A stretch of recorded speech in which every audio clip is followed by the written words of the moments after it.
Good morning, everyone. Morning.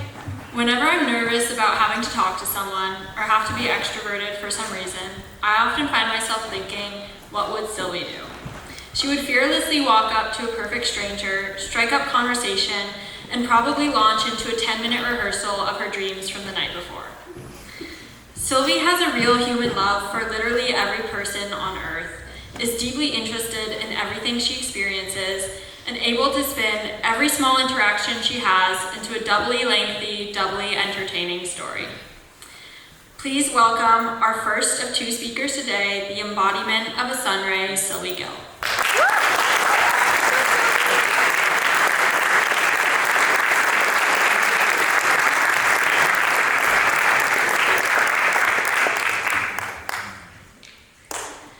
Good morning, everyone. Like many of you, throughout my life, people were always asking me what I wanted to be when I grew up. In kindergarten, I wanted to be the lead singer of a rock band. In third grade, I said that I was going to work as a graphic designer, and in middle school, I was convinced that I would become a famous author. My idea of what my future looked like changed frequently, but at least I had an idea. Then I got to high school.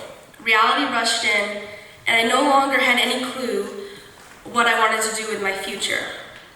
When people asked me what I wanted to study in college or do for a job, I could no longer say that I wanted to be a musician or an artist or a writer.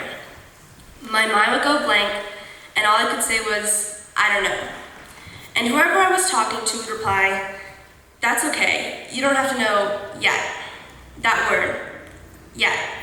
It meant that I didn't have to decide what to do with the rest of my life right at that moment, but I would soon. And that day I would have to decide, have to figure out where I was going to university and what I was going to major in, and what I wanted to go into after college was coming up quicker than I ever thought it could. And I still didn't know what I wanted.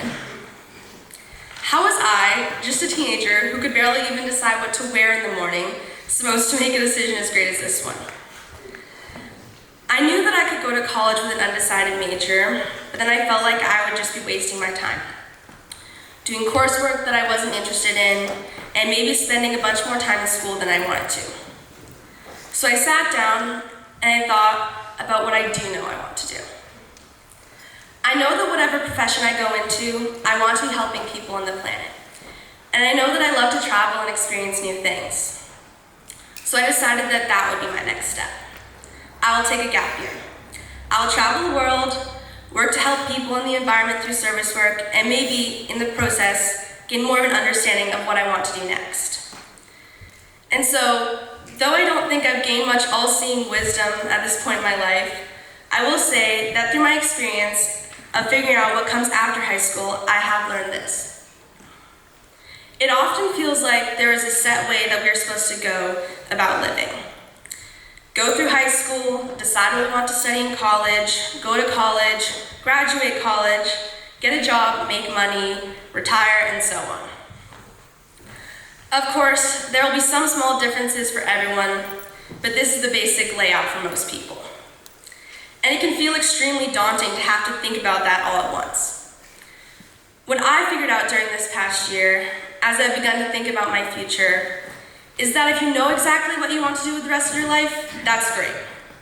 But if you don't know, that's okay too.